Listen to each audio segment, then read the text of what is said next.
गुरु प्यारी साधु संगत जी राधा स्व सत्संग के वचन नामे हिते सब किछ होया, बिन सतगुरु नाम न जापे। गुरु का शब्द महारस मीठा, बिन चाखे साध न जापे।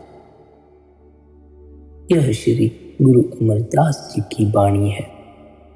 श्री गुरु अमरदास जी समझाते हैं कि अगर कोई नदी पार करनी हो तो यात्री मल्लाह की शरण लेता है और मल्लाह उसे अपनी नाव में बिठा लेता है। जीवात्मा के केवट सतगुरु के बारे में आप सभी जानते हैं। अब एक दृष्टि उसकी नाव नाम पर भी डाल लेते हैं। आमतौर से मात्राओं, स्वरों या व्यंजनों के उस समूह को नाम कहते हैं जिससे किसी विशेष व्यक्ति, वस्तु या स्थान की पहचान की जाती है, या यूं कहें कि उसे उस जैसे अन्य व्यक्तियों, वस्तुओं आदि से अलग किया जाता है। आप कहते हैं नाम कई प्रकार के होते हैं। उदाहरण के तौर पर एक वस्तुवाचक नाम होते हैं, जैसे इंसान, किला, मोती, तथा दूसरे भाववाचक नाम जैसे कृपालुता, सुंदरता और बुद्धिमत्ता। नामों के इनके अलावा और प्रकार भी हैं, पर हमारे विचार का विषय सीमित है और उनमें केवल एक ही नाम आता है, हमारे परमपिता का असली नाम। आश्चर्य की बात यह है कि परमात्मा एक है पर उसके नाम अनेक हैं। जब से सृष्टि रची गई है तब से ही अलग अलग बिरादरी, अलग अलग कौम, क्षेत्र, देश के लोग उसे अपनी अपनी भाषा में अलग अलग नामों से पूछते रहे हैं। मनुष्य की उम्र तो कुछ भी नहीं होती। बिरादरियां, कौमें आदि भी हमेशा बनी नहीं रहती। समय के साथ वे भी मिट जाती हैं। उनके स्थान पर नई बिरादरियों और कौमों का जन्म हो जाता है और वे फिर अपने मन चाहे नाम रख लेती हैं। इस प्रकार अब तक न जाने उसके कितने नाम रखे जा चुके हैं और आगे कितने रखे जाते रहेंगे।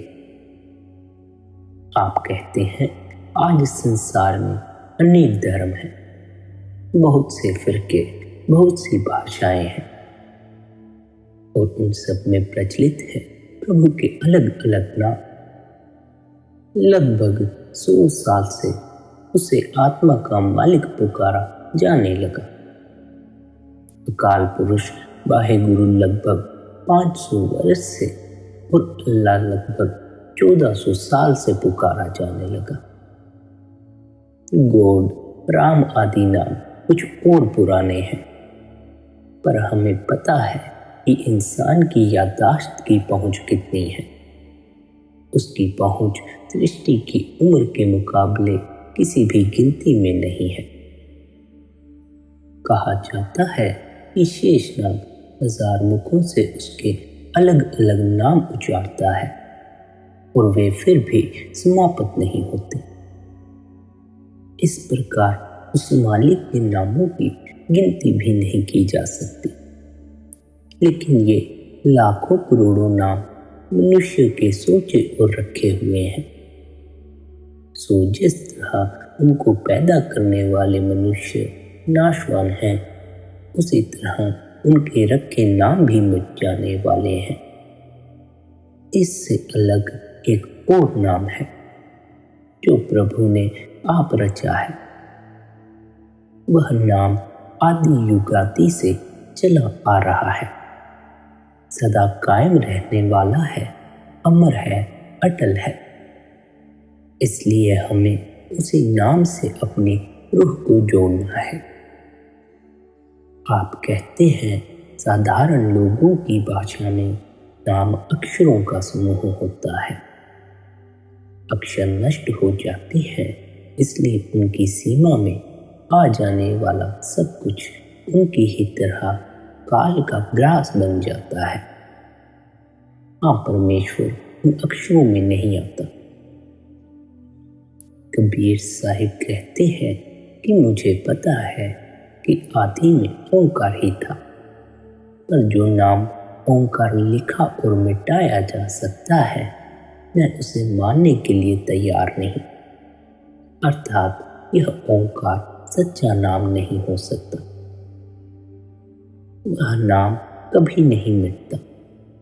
वह नाम लिखने, पढ़ने और बोलने में नहीं आता।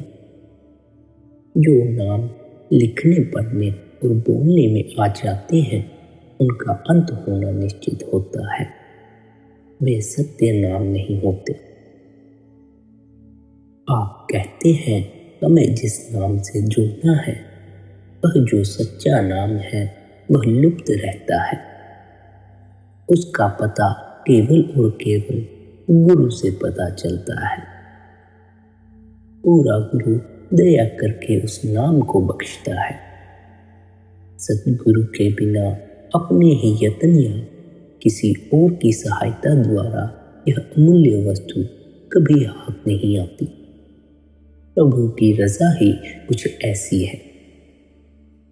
आप समझाते हैं जिस प्रकार वर्णों के आधार पर रचे गए शब्द पिंगल की भाषा में वार्णिक शब्द कहलाते हैं और मात्राओं के आधार पर रचे गए मात्रिक शब्द, इसी प्रकार अक्षरों द्वारा लिखे पढ़े जाने वाले नाम को अक्षरी या वर्णात्मक नाम की संज्ञा दी जाती है और अंतर में ध्वनि के रूप में आंतरिक कानों द्वारा सुने जाने वाले को धुनात्मक नाम कहते हैं। उसी धुनात्मक नाम के साथ हमें अपनी सुर्त को जोड़ना है। यह नाम जीव को अपने अंदर सुनाई ही नहीं देता, बल्कि एक कभी न बुझने वाली दिव्य ज्योति के रूप में दिखाई भी देता है। यह संगीतमय ज्योति या प्रकाशमय धुन परमेश्वर आप पैदा करता है। इसके द्वारा सृष्टि की रचना करता है तथा इसी के जरिए उसे चलाता भी रहता है। यह धुनात्मक नाम अकाल नाम अकाल पुरुष की भांति ही स्थायी है, अविनाशी है, या यूं कहें कि खुद परमेश्वर ही है। सारे खंडों ब्रह्मांडों को रचने वाला खुद हरि ही है। इसी सच्चे नाम के साथ या इसी सच्चे शब्द की धुन के साथ हमें अपनी लिप को लगाना है। आप कहते हैं यह सत्य है कि शब्द धुन को सुना जा सकता है। यह एक आश्चर्यजनक तथ्य है जिसके बारे में बुद्धि दंग रह जाती है। यह आधुनिक चिंतन की एक अत्यंत महत्वपूर्ण खोज है, लेकिन यह नई खोज नहीं है। प्रकृति के इस सत्य का ज्ञान सद्गुरुओं को आदिकाल से रहा है। इस महत्वपूर्ण ज्ञान की कमी के कारण संसार का अधिकांश भाग अज्ञानता के अंधेरे में है। हर युग में जब इस ज्ञान पर मन और माया का पर्दा पड़ जाता है, तो इसे फिर से प्रकट करने के लिए सद्गुरु प्रकट होते हैं। इस धुन को स्थूल कानों से नहीं सुना जा सकता, परंतु फिर भी इसे सुना जा सकता है और हर किसी में यह योग्यता है कि वह इस शब्द धुन को सुन सके। इसे सुनने के लिए सुर्त को जागृत करने की जरूरत होती है और यह योग्यता हर इंसान में है। इस शक्ति को जीवित सद्गुरु के निर्देश अनुसार अभ्यास करके जागृत किया जा सकता है। इस दिव्य धुन का सुनाई देना हमारे लिए अपार आनंद की बात है, क्योंकि यह हमें आध्यात्मिक मुक्ति की ओर ले जाती है। सद्गुरु अपने शिष्यों को ऐसी उचित विधि बताते हैं जिसके द्वारा यह आंतरिक शक्ति जागृत की जा सकती है। जब यह आंतरिक शक्ति जागृत हो जाती है तो इस शब्द धुन को उसी प्रकार स्पष्ट रूप से सुना जा सकता है जिस प्रकार हम अपने कानों से कोई भी आवाज सुनते हैं। आप कहते हैं, अगर यह सच है कि परमेश्वर को कभी किसी ने नहीं देखा तो इसका अर्थ है कि किसी ने परमात्मा को अपनी स्थूल आंखों से नहीं देखा। लेकिन आंतरिक मंडलों पर परमात्मा को देखा भी जा सकता है और उसे सुना भी जा सकता है। इस शानदार उपलब्धि के लिए सबसे पहले जीवित सद्गुरु से संपर्क करना जरूरी है और फिर उनके हुक्म का पालन करना आवश्यक है। तब कहीं जाकर सफलता निश्चित है। जीवित सद्गुरु के सभी शिष्य जो सद्गुरु द्वारा बताए गए अभ्यास को बड़ी लगन से करते हैं, परमात्मा को देख भी सकते हैं और उसकी आवाज को सुन भी सकते हैं। यह सद्गुरुओं के विज्ञान का एक प्रमाणित तथ्य है। यह कोई कोरा सिद्धांत नहीं है, यह एक अनुभव किया हुआ सत्य है जिसे बार बार हजारों बार जांचा परखा गया है। जो सद्गुरु द्वारा बताई गई विधि के अनुसार अभ्यास करते हैं वे सभी परमात्मा के दर्शन कर सकते हैं और उसकी आवाज को भी सुन सकते हैं। यदि वे अभ्यास करते हैं तो कभी असफल नहीं हो सकते। संपूर्ण ब्रह्मांड में इस रचनात्मक तरंग की तुलना रेडियो की विद्युत चुंबकीय तरंगों के साथ की जा सकती है। जिस प्रकार रेडियो या टीवी इन तरंगों को ग्रहण करता है, उसी प्रकार मनुष्य का शरीर या स्पष्ट रूप से कहें तो सूक्ष्म शरीर इस शब्द धुन को ग्रहण करता है। अगर हम संगीत सुनना चाहते हैं तो हमें अपनी मेज पर रखे रेडियो सेट को ट्यून करने की जरूरत है। इसी प्रकार हर स्त्री पुरुष एक रेडियो सेट की तरह है जो उस दिव्य शब्द धुन की तरंगों को ग्रहण कर सकता है। दीक्षा के समय जब सद्गुरु किसी व्यक्ति को शब्द धुन से जोड़ देते हैं तो वे शब्द धुन सुनने के योग्य हो जाते हैं। फिर इस शरीर रूपी यंत्र को सही अवस्था में रखने से दिव्य वाणी सुनी जा सकती है और इसका आनंद लिया जा सकता है। कोई विरला ही है जिसे दीक्षा के समय एकदम से यह दिव्य धुन सुनाई देती है। आंतरिक सुर्त के जागृत होने में कुछ समय लग जाता है। पूरे शरीर का और विशेषकर मन तथा सूक्ष्म शरीर का पवित्र और निर्मल होना आवश्यक है। तभी इसका शब्द धुन के साथ संपर्क हो सकता है। इसके बाद ही यह दिव्य धुन स्पष्ट रूप से सुनाई देती है। जब कोई व्यक्ति इसे सुनता है तो वह अपार आनंद से भर जाता है, क्योंकि इसकी तुलना संसार की किसी भी वस्तु के साथ नहीं की जा सकती। इस वाणी के सामने अंडल का स्वर संगीत और वैगनर के सुर फीके लगते हैं। यदि हम वायलिन, वीणा, बांसुरी आदि सभी वाद्य यंत्रों का प्रयोग करके सभी महान संगीतज्ञों के संगीत का मिश्रण करें तो भी इस दिव्य धुन का एक छोटा सा सुर भी उत्पन्न नहीं कर पाएंगे। यह दिव्य धुन सुनने वाले की आत्मा को ही खींच लेती है। यह धुन उसे नया जीवन देती है। फिर वह अनुभव करता है कि वह किसी और ही नए लोक का वासी है। ऐसे में इंद्रियों के आकर्षण समाप्त हो जाते हैं और यह व्यक्ति उच्च आत्मिक अवस्था प्राप्त कर लेता है। उसका हृदय निर्मल हो जाता है और उसका कायाकल्प हो जाता है। वह नया जीवन जीने लगता है। वह अमर हो जाता है। अब उसके मार्ग में मौत का साया कैसे आ सकता है? निश्चित ही वह अमर जीवनदायिनी धारा में समा जाता है। आगे आप कहते हैं, जब उसका शरीर त्यागने का समय आता है तो वह शरीर को इस प्रकार छोड़ देता है जैसे कोई पुराना कपड़ा उतार कर फेंकता है। इस दिव्य तरंग के सहारे वह परमात्मा में समा जाता है। अब वह इस संसार के हर दुख से ऊपर उठ जाता है।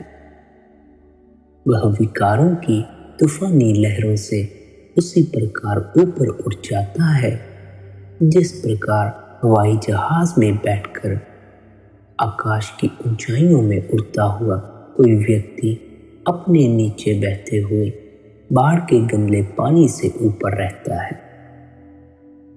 वह हर विकार पर विजय पा लेता है।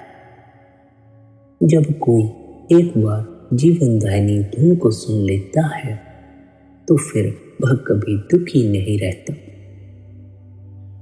यदि दुनियावी पदार्थों में ध्यान अटक जाने के कारण कभी शब्द सुनाई नहीं भी देता, फिर भी इससे प्राप्त होने वाला आनंद मनुष्य को आंतरिक खुशी देता रहता है। परंतु अपार आनंद देने वाली इस धुन को शिष्य जब चाहे सुन सकता है। उसे केवल अपने ध्यान को बाहरी संसार से हटाकर थोड़ा अंतर में एकाग्र करना है। जिस पल से शिष्य इस दिव्य संगीत को सुनना शुरू कर देता है, वह कभी अकेला नहीं होता। भले ही वह अपने घर और मित्रों से दूर हो, उसे अकेलापन महसूस नहीं होता। वह हमेशा परमपिता परमात्मा के साथ अपार आनंद में होता है और आनंद देने वाला ब्रह्मांड में निरंतर हो रहा आनंद में भव्य संगीत उसे सुनाई देता रहता है। इसके मधुर सुर उसे आवाज देते रहते हैं। घर वापस लौटने के लिए उसे बड़े प्यार से बुलाते रहते हैं और वह निरंतर मार्ग पर आगे बढ़ने के लिए व्याकुल हो जाता है। आगे आप हमें 3 सत्यों के बारे में समझाते हुए कहते हैं, ये तीनों सत्य त्रिकुटी के 3 पर्वतों की तरह हैं, जिन्हें अगर एक दूसरे के साथ जोड़ दिया जाए तो ये एक अत्यंत विशाल प्रकाश का पर्वत बन जाते हैं। ये तीनों सत्य इतने महत्वपूर्ण हैं कि अगर हम बाकी सब कुछ भूल जाएं और केवल इन्हें ही याद रखें तो भी हम संतों के सार को समझ सकते हैं। संतों के शाही मार्ग के प्रवेश द्वार पर ये 3 सत्य सुनहरे अक्षरों में मौजूद हैं। मुक्ति के मार्ग पर हर आत्मा का मार्गदर्शन करने के लिए ये प्रकाश के 3 आकाश दीप हैं। ये सद्गुरुओं के उपदेश का मूल आधार है। हर जिज्ञासु की दीवार पर यह सुनहरे अक्षर लिखे होने चाहिए। पहला सतगुरु, दूसरा शब्द धुन, तीसरा जीवन मुक्ति। इन तीनों को एक दूसरे से अलग नहीं किया जा सकता। यह याद रखने योग्य एक अत्यंत महत्वपूर्ण तथ्य है। हम किसी एक को बाकी दो के बिना नहीं पा सकते। यह एक पावन रहस्य है। या तो तीनों की प्राप्ति, नहीं तो कुछ नहीं। इस नियम का कोई अपवाद नहीं हो सकता। इसके लिए न केवल यह नियम निश्चित है कि या तो सभी मिलेंगे या एक भी नहीं, बल्कि ये तीनों एक क्रम के अनुसार प्राप्त होते हैं और यह क्रम भी बदला नहीं जा सकता। यह क्रम कुदरत का अटल नियम है। इसमें कोई तब्दीली नहीं हो सकती। इस नियम और इसके क्रम को बदलना मनुष्य के हाथ में नहीं है। सबसे पहले सद्गुरु का मिलाप है, फिर शबद से संपर्क होता है और फिर जीवन मुक्ति की प्राप्ति होती है। विधि का यही विधान है। इसे बदला नहीं जा सकता। सभी जीव मुक्त होना चाहते हैं, या जैसा कि धर्म ज्ञानी कहते हैं, मोक्ष प्राप्त करना चाहते हैं। हालांकि उनका मोक्ष सद्गुरुओं द्वारा प्राप्त होने वाली मुक्ति से बिल्कुल अलग है। सद्गुरुओं द्वारा प्राप्त होने वाली मुक्ति का अर्थ है आवागमन के चक्कर से छुटकारा। इस जन्म या किसी भी जन्म के पाप कर्मों से छुटकारा और अंत में परम आनंद की अवस्था में किसी उच्च मंडल में सदा के लिए रहने की स्वतंत्रता। मान ले कि हम शबद धुन के बारे में कुछ नहीं जानते और हमें गुरु के नाम से भी आपत्ति है, फिर भी हम आध्यात्मिक मुक्ति प्राप्त करना चाहते हैं। हमें जीवन मुक्ति कभी प्राप्त नहीं हो सकती। इसका कोई इलाज नहीं है। भले ही हम एक किनारे बैठकर जीवन भर आंसू बहाते रहें, और हमारे लिए कोई कुछ नहीं कर सकता। भले ही हम उन सभी धर्मों से सहायता की मांग करें जो सहायता देने के लिए तैयार हैं, फिर भी हमें कुछ नहीं मिलेगा। बेशक हम सभी देवी देवताओं के आगे प्रार्थना करते रहें, वे हमारी कोई प्रार्थना नहीं सुनेंगे। सीधी सी बात है कि हमें जीवन मुक्ति नहीं मिल सकती। इसमें कोई कुछ नहीं कर सकता। यह एक कुदरत का कठोर सत्य है। कोई भी व्यक्ति इस जीवन या आने वाले जीवन के संकट से छुटकारा नहीं पा सकता जब तक उसे अपने समय के सद्गुरु से मिलाप का सौभाग्य नहीं प्राप्त होता। अगर वह इतना भाग्यशाली नहीं है तो उसे तब तक बार बार इस संसार में आना होगा जब तक उसका मिलाप सद्गुरु से नहीं हो जाता। यही इसका सारांश है और यही अंतिम सत्य है। सद्गुरु की सहायता के बिना कोई भी हमेशा के लिए जन्म मरण के चक्कर से नहीं छूट सकता।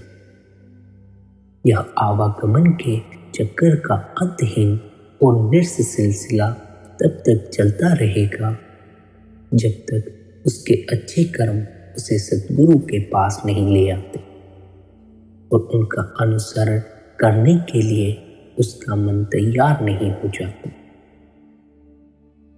आप कहते हैं शबद धुन के बिना किसी को भी आध्यात्मिक मुक्ति प्राप्त नहीं हो सकती और अपने आप को सद्गुरु के हाथों में सौंप देने के बिना कोई शबद धुन से संपर्क नहीं कर सकता।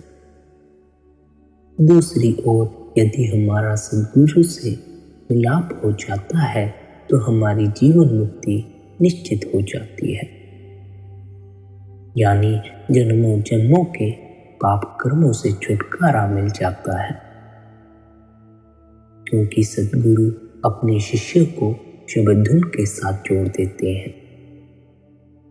इसलिए सद्गुरु और शब्द धुन दोनों के साथ मिलाप होने पर ऐसा नहीं हो सकता कि जीव को आध्यात्मिक मुक्ति या जीवन मुक्ति प्राप्त ना हो। यह तीन सत्य हमेशा ही ख्याल में रखें और हमें यह नहीं भूलना चाहिए कि इन तीन सत्यों में सबसे पहले स्थान पर सद्गुरु आते हैं। इसलिए स्वाभाविक रूप से यही निष्कर्ष निकलता है कि इस संसार में किसी भी नश्वर प्राणी का पहला और सबसे महत्वपूर्ण कर्तव्य पूर्ण सद्गुरु की खोज करना है।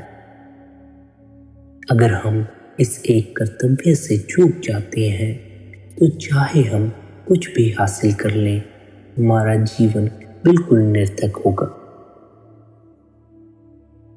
आप कहते हैं हमें पहले सच्चे सद्गुरु की खोज करनी चाहिए, जो हमें उस दिव्य धुन से, उस मधुर धुन से जोड़ सकते हैं। फिर उस धुन को पकड़ें, अपने आप को उसमें लीन कर दें। इसकी मंत्रमुग्ध कर देने वाली धुनों को सुने, इसके ऊपर भी ओर ले जाने वाले दिव्य आकर्षण को महसूस करें। इसकी निर्मल कर देने वाली शक्ति का अनुभव करें और इसके सहारे उस मुक्ति के धाम की ओर ऊपर बढ़ते जाएं। एक बार जब हम मन माया के लोकों की अंतिम सीमा से पार होकर शुद्ध आध्यात्मिक मंडलों में प्रवेश पाकर दिव्य गुणों से युक्त होकर उन उच्च लोकों के काबिल बन जाते हैं, तो फिर हमारा कभी भी इस जन्म मरण के निचले लोक में आना नहीं होता। तब हमें जीवन मुक्ति यानी अमर जीवन की प्राप्ति हो जाती है। इसलिए आओ हम अपने चेतन और अवचेतन मन में यह तीन सत्य अच्छी तरह बिठा लें और हमेशा इन तीनों सत्यों के बारे में ही सोचते रहें। पहला सद्गुरु, दूसरा शब्द धुन और तीसरा जीवन मुक्ति। दूसरे शब्दों में हम कह सकते हैं कि इस मार्ग को अपनाने के लिए विचार कर रहे किसी भी जिज्ञासु को इन तीन अत्यंत महत्वपूर्ण बातों को याद रखना चाहिए। इसमें कोई शक नहीं है कि पहले स्थान पर सद्गुरु ही आते हैं, परंतु जब शिष्य सद्गुरु के पास आता है तो उसे सत्संग में जरूर जाना चाहिए।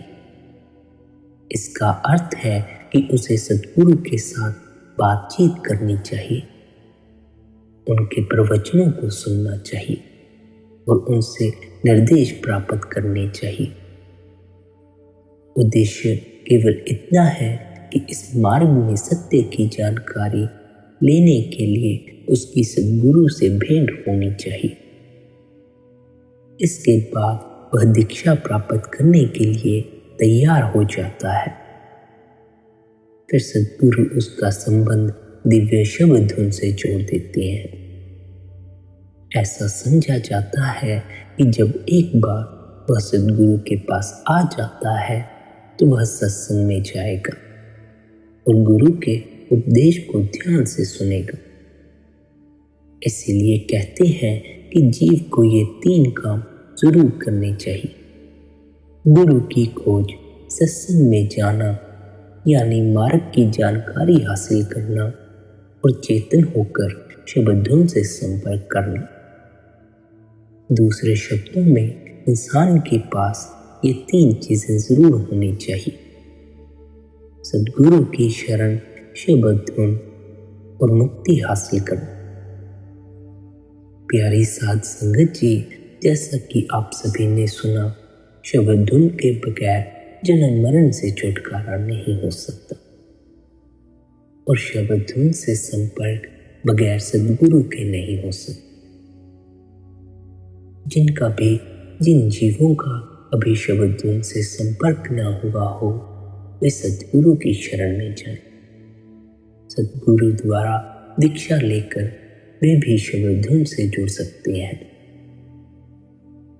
जिन्हें गुरु से दीक्षा लेकर भी शब्द धुन सुनाई नहीं देती वे अभ्यास को निरंतर जारी रखें।